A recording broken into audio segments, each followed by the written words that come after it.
Namaste students, welcome back to your history class. We will continue with the chapter The Civilization of India. In the last class we have studied about the Vedic age. Now we will study about the Rig Vedic. Now we will study about the Rig Vedic period. The Rig Veda or Rig Veda is an ancient Indian collection of Vedic Sanskrit hymns. It is one of the four sacred canonical text Shruti of Hinduism known as the Vedas. The Rig Veda is the oldest known Vedic Sanskrit text. Its early layers are one of the oldest extant texts in the Indo-European language. The sounds and texts of the Rig Veda have been orally transmitted since the second millennium BCE. The philosophical and linguistic evidence indicates that the bulk of the Rig Veda Samhita was composed in the northwestern region. In the northwestern region of the Indian subcontinent, mostly likely between 1500 to and 1000 BCE, although a wider approximation of 1900 to 1200 BCE has also been given. The text is layered, consisting of the Samhita,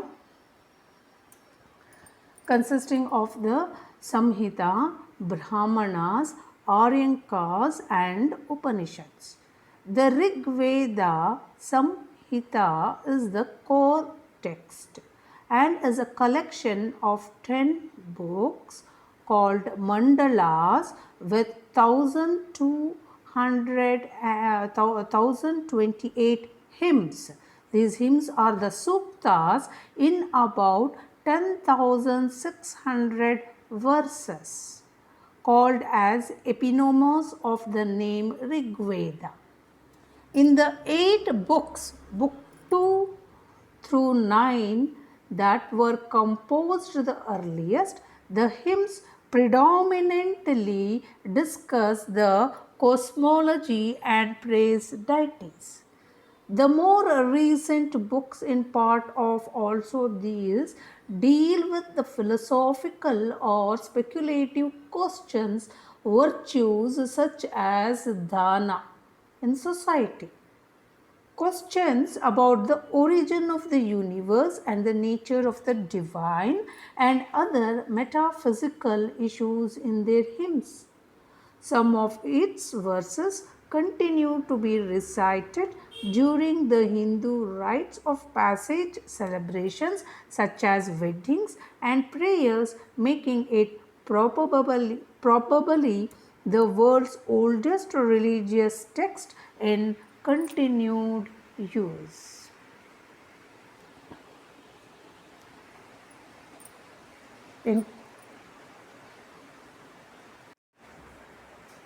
The language used in the Rig Veda belongs to the Indo-European family of languages. The geography discussed in Rig Veda extends from Afghanistan's Hindu Kush mountain to Doab of Ganga and Yamuna rivers. Doab, what do we mean by the word Doab? Doab is the area between two rivers. The western part of the present, you can see the western part of the Uttar Pradesh state and from Kashmir to Sindh in the northern boundaries. Now we will move on to the social system. At the time of the entry into India, there were 3 communities among the Aryans. They were the aristocracy, priestly class, and common people. caste consciousness had not yet emerged during this period. We get the picture an emerging social system in the Purusha Sukta that appears in the 10th mandala of the Rig Veda. According to this, the god created the Adi Purushas whose mouth became the Brahmanas, and the shoulders became the Kshatriyas, and the thighs became the Vaishyas, and the Shudras were born from his feet. Thus, an effort was made to provide divine and mythical background at the birth of caste. There is no mention of the word Varna here. In the later Vedas, the word Varna appears. The first and the first and the three Varnas were performed the roles in the rituals, administration, and business, and the last and had the right to property. The fourth Varna was Shudra, which comes during the last stage of the Rig Veda. The local tribal groups like Pani, Dasa, and Dasayu from this Shudra Varna. Aryans, after defeating the local tribes, the Dasa and Dasayu made them to work as slaves. The wealth that was accumulated after winning in the battles and their unequal sharing resulted in the growth of social discrimination. The first three Varnas had the right of expanding agriculture and lands. The Shudras were forced to work for the first three Varnas, it was told as their duty. The patriarchal family was the main social unit. Now we will go on to the economic system. During the people during the Rig Veda, they were basically into the animal husbandry. Well, according to the Rig Veda compilers, wealth meant cows, horses, camels, and sheep. They cultivated the land, and this was considered as a part of the wealth. There were also the details of the emergency of agriculture as profession. Anyone could obtain the land and could have owned its importance of cattle increased as they used for tilling to lift the water and to move the carts and expansion of agriculture. They were also useful for the milk and meat. On the whole, the need of own cattle herds grew more. With this, the village common land, grasslands for grazing came into existence.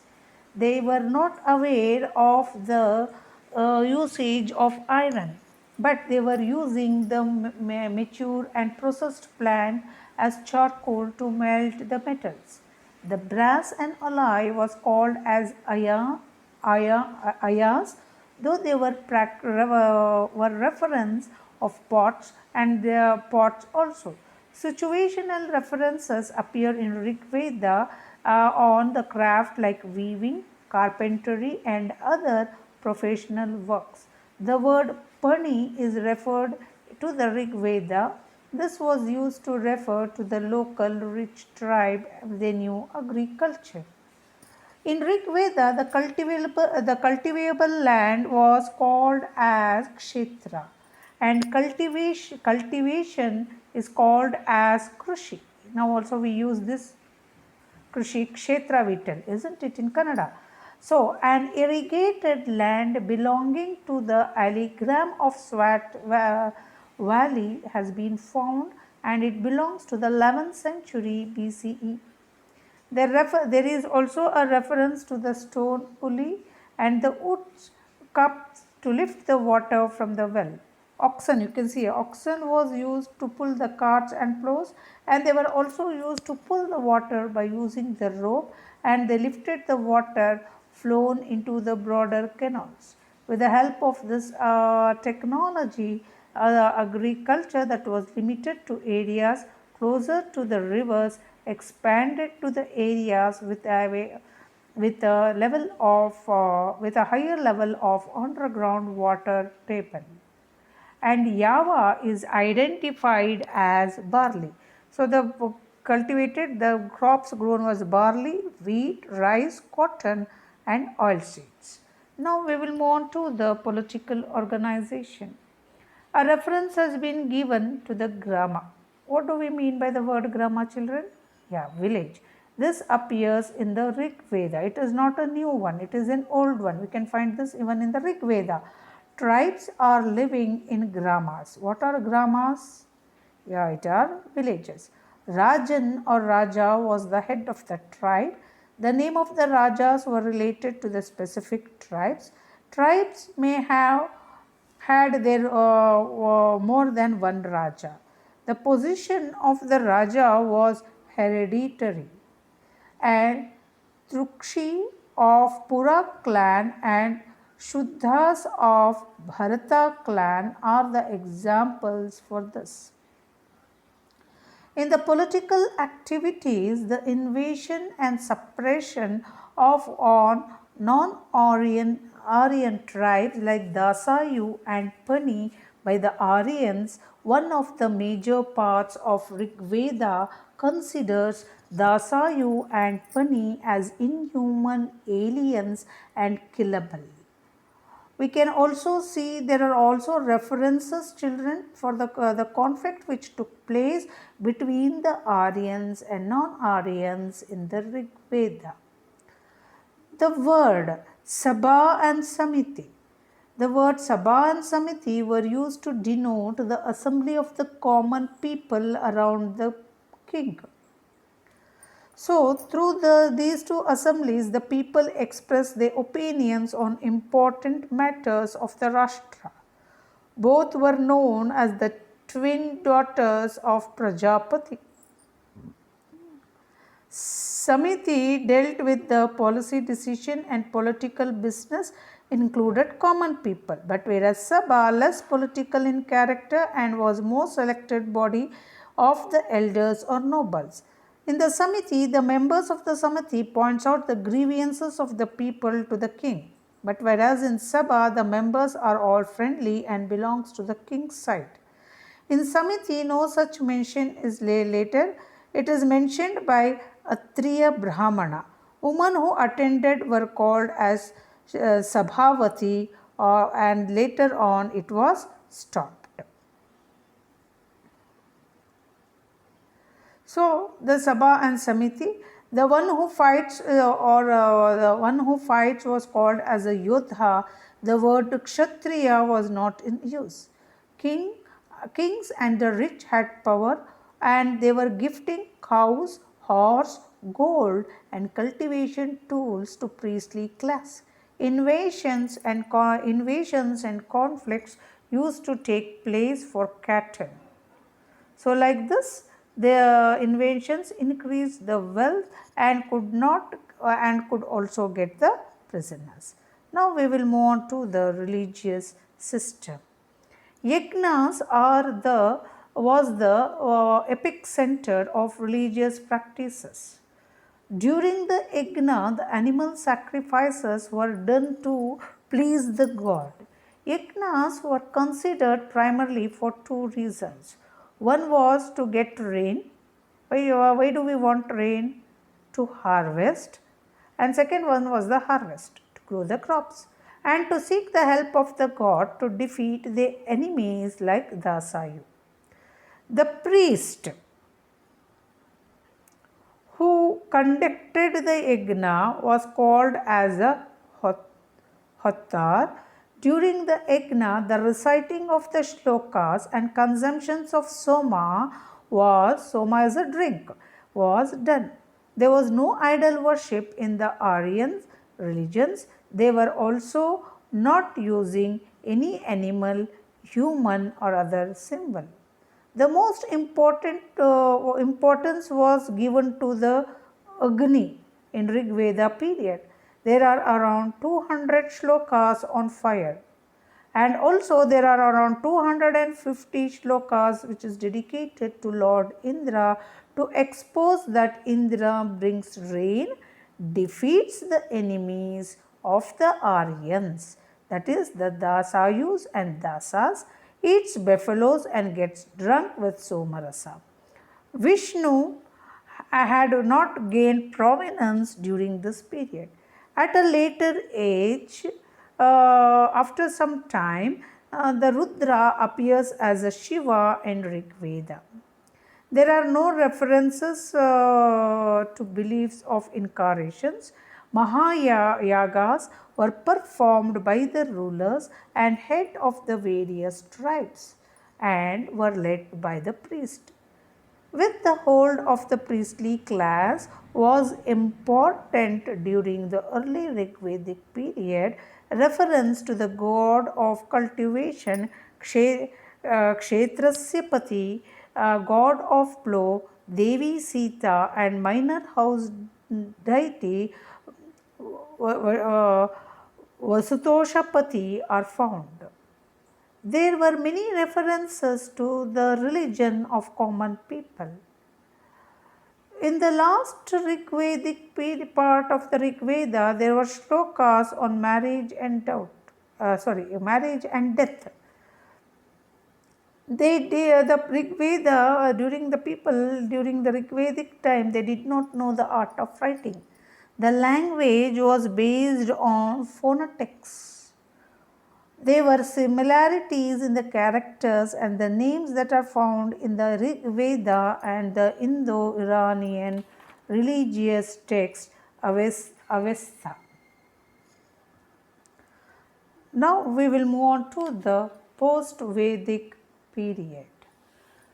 After the Rig Veda, Samaveda, Yajurveda and Atharva Veda appeared as the continuation and contributory to it. These are named after the three priests who conduct three different types of yagnas, Samana, Adavaryu and the Atharvana. So, Samman is the Udgatri, that is singer. Advaryu is one who recites the Yaju Sutras, and Atharvana is the priest of Agni. Samaveda was taken much from the Rig Veda with the few alterations which was borrowed from the content. It mainly consisted of the shlokas that were recited during the time of the yajna. Yajurveda, you can see here, Yajurveda means sacrificial formula. It was made to perform the ceremonial functions. It serves as a guidebook for the priest. It is in executing sacrificial acts.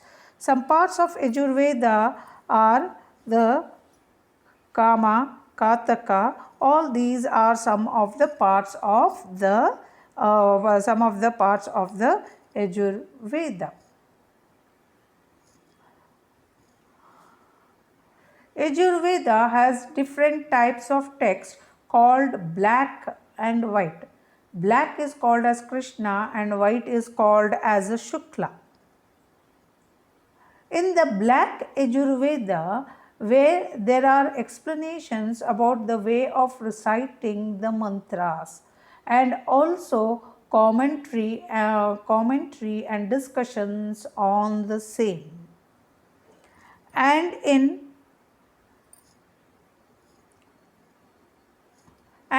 the white Yajurveda in the white Yajurveda we have only the mantras but no explanations. There is a reference to iron in these, hence we can conclude that this Veda is not before 1000 BC. Atharva Veda is similar to the